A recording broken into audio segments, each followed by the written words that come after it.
बिस्मिल्लाहिर्रहमानिर्रहीम। आज का जो मेरा टॉपिक है वो इंडक्टिव इफ़ेक्ट है। ये स्पेशली मैंने form D first and form D second जो कि इम्प्रूव करना चाह रहे हैं उनके लिए बनाया है।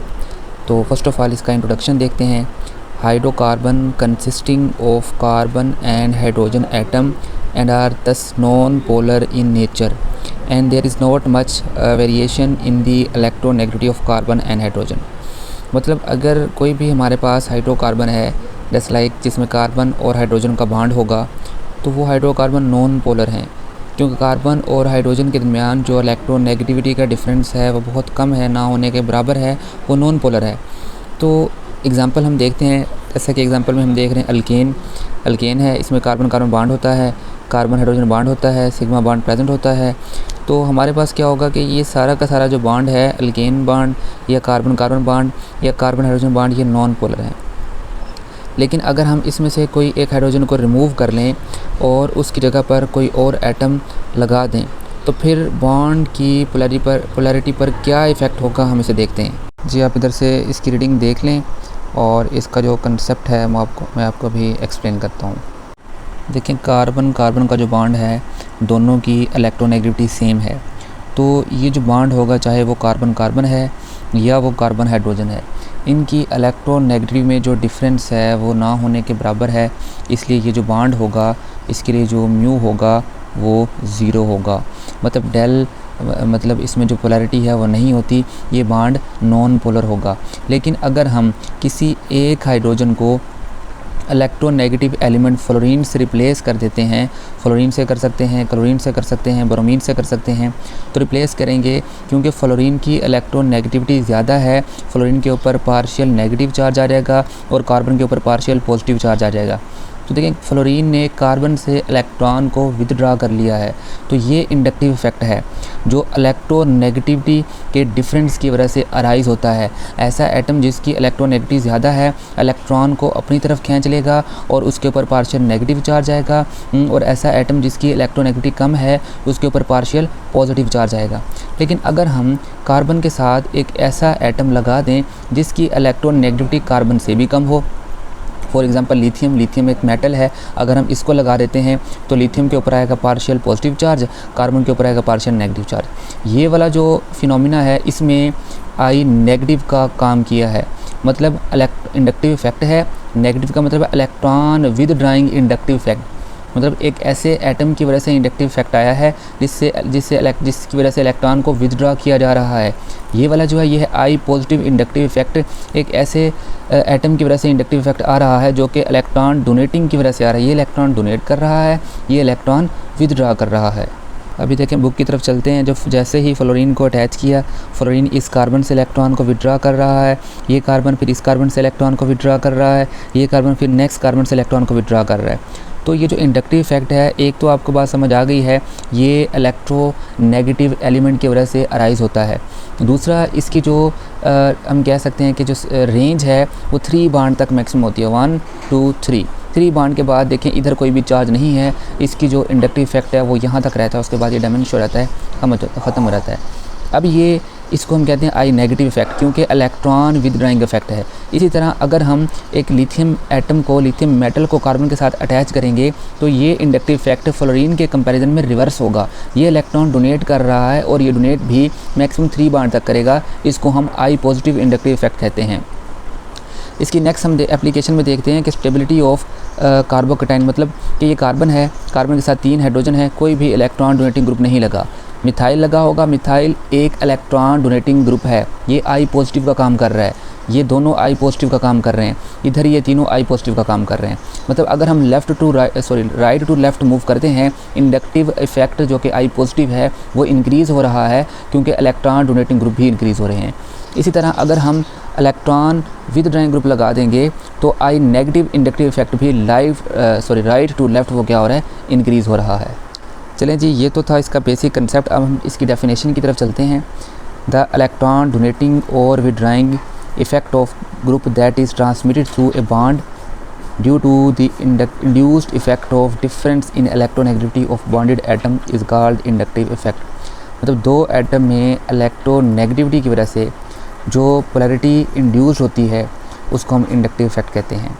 टाइप ऑफ इंडक्टिव इफेक्ट जैसा कि हम पहले पढ़ चुके हैं कि आई पॉजिटिव और I negative 2 type of inductive effect हैं। तो इसका एक छोटा सा हम टेबल देखते हैं जो कि हमें क्लियर डिफरेंस प्रोवाइड करे।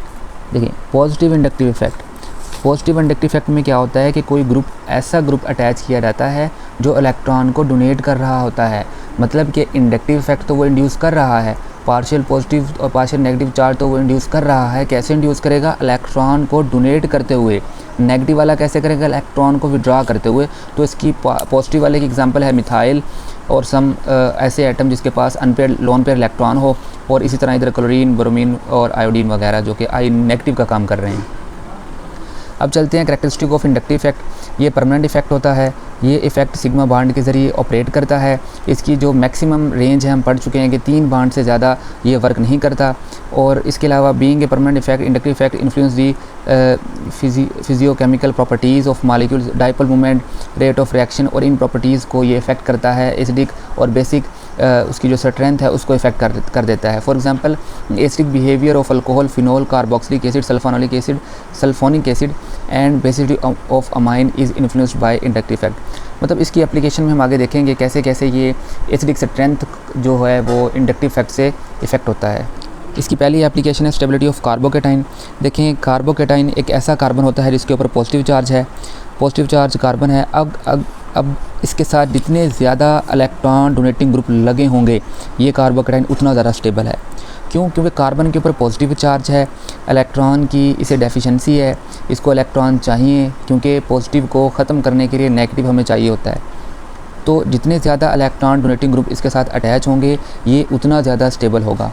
अगर हम देखें ऐसा कार्बोकेटाइन जिसके साथ कोई भी मतलब मिथाइल अटैच नहीं है, कोई भी मिथाइल, इधर कोई मिथाइल अटैच नहीं है, इटसेल्फ ये मिथाइल है, तो ये सबसे कम स्टेबल होगा। दूसरे वाला जिसके साथ एक मिथाइल है ये थोड़ा ज़्यादा स्टेबल होगा, नंबर 2 वाला और स्टेबल होगा, नंबर 3 वाला सबसे ज़्यादा स्टेबल होगा। तो जैसे जैसे हम कार्बोकेटाइन की स्टेबिलिटी को डिस्कस कर रहे हैं बिल्कुल वैसे ही फ्री रेडिकल की स्टेबिलिटी है कि अगर मिथाइल फ्री रेडिकल होगा वो कम स्टेबल होगा, और अगर इथाइल है थोड़ा ज़्यादा होगा।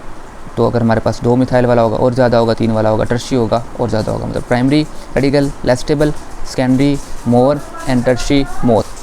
देखिए इसी के बारे में आपको बता रहा था कि प्राइमरी, सेकेंडरी और टर्शी कार्बोकेटाइन। इसी तरह अब हम पढ़ेंगे स्टेबिलिटी ऑफ कार्बेन आइन। ये उसके रिवर्स चलता है, मतलब मिथाइल वाला सबसे ज़्यादा स्टेबल होगा। इसकी रीज़न ये होती है कार्बेन आइन ऐसा कार्बन जिसके ऊपर नेगेटिव चार्ज है। अब उसके ऊपर पहले ही नेगेटिव चार्ज है और उसके साथ आपने डोनेटिंग ग्रुप लगा दिया जो उसकी स्टेबिलिटी को कम कर रहा है। तो जितने ज़्यादा डोनेटिंग ग्रुप लगाते जाएंगे उसकी स्टेबिलिटी कम होती जाएगी। मतलब स्टेबिलिटी ऑफ कार्बेन आइन एंड कार्बोकेटाइन एक दूसरे के रिवर्स हैं with respect two methyl group. अब एसिडिक नेचर ऑफ अल्कोहल, ये कंसेप्ट आपने पहले भी पढ़ा हुआ है। अब इसको हम ऐसे देखेंगे कि अगर अल्कोहल की बात करें CH3OH, इसने जब H को रिमूव करना है इसके ऊपर नेगेटिव चार्ज आएगा। अब ऑक्सीजन के ऊपर पहले नेगेटिव चार्ज है, मिथाइल भी इसको इलेक्ट्रॉन दे रहा है, इसलिए ये इतना ज़्यादा स्टेबल नहीं है, ठीक है। लेकिन ये स्टेबिलिटी इसकी अगर डोनेटिंग ग्रुप लगा होगा तो अल्कोहल की स्टेबिलिटी क्या हो जाएगी? कम हो जाएगी। लेकिन अगर हम कार्बोक्सिलिक एसिड की बात करते हैं तो एसिड अल्कोहल से ज़्यादा स्टेबल है, क्योंकि इधर जो ये इलेक्ट्रॉन का पेयर है ये जो नेगेटिव चार्ज है ये डीलोकलाइज हो जाएगा इधर और इधर शिफ्ट हो जाएगा। डीलोकलाइजेशन की वजह से इसका जो एनाइन स्टेबल है, एनाइन स्टेबल होने की वजह से कार्बोक्सिलिक एसिड मोर एसिडिक है as compare to alcohol. Alcohol में जो नेगेटिव चार्ज है वो सिर्फ ऑक्सीजन पर है, वो कहीं भी डीलोकलाइज नहीं हो रहा प्रोटॉन डोनेट करने के बाद, लेकिन ये डीलोकलाइज हो रहा है, इसलिए ये स्टेबल। देखते हैं कि कौन सा एसिड ज़्यादा स्ट्रॉन्गर एसिड है, फ्लोरो एसिडिक एसिड या फिर आयोडो एसिडिक एसिड। तो जिस एसिड के साथ जितना इलेक्ट्रॉन विड्राइंग ग्रुप लगा है, जितना स्ट्रॉन्ग इलेक्ट्रॉन विड्राइंग ग्रुप लगा है वो उतना ही स्ट्रॉन्ग एसिडिक है। मतलब एसिडिक नेचर को इंक्रीज़ कर सकता है आई नेगेटिव इंडक्टिव इफ़ेक्ट। लास्ट में हम फिनोल की एसिडिटी को देख लेते हैं। फिनोल खुद जो एसिड है उसकी pKa 9.89 है। तो अगर इसके साथ हम जस्ट मिथाइल लगाएंगे, एक इलेक्ट्रॉन डोनेटिंग ग्रुप लगा देंगे तो इसकी जो pK है वो 10.17 हो जाएगी। मतलब एसिडिक स्ट्रेंथ इधर से इधर क्या हो रही है? इंक्रीज़ हो रही है, लेफ़्ट राइट इंक्रीज़ हो रही है। डोनेटिंग ग्रुप लगा हुआ है, एसिडिक स्ट्रेंथ वीक हो रही है। अभी हमने डिस्कस किया था कि अगर विड्राइंग ग्रुप लगेगा, एसिडिक स्ट्रेंथ स्ट्रॉन्ग हो जाएगी, तो इधर डोनेटिंग ग्रुप लगा होगा तो एसिडिक स्ट्रेंथ वीक हो जाएगी। ये वीक कर रहा है, उसको कुछ भी नहीं लगा हुआ, ठीक है, थोड़ा सा स्ट्रॉन्गर है। एक विड्राइंग ग्रुप लगा है, एसिडिक और स्ट्रॉन्गर हो गया। नाइट्रो ग्रुप लगा है जो कि बहुत स्ट्रॉन्ग इलेक्ट्रॉन विड्राइंग ग्रुप है, तो एसिडिक स्ट्रेंथ और ज़्यादा स्ट्रॉन्ग हो जाएगी।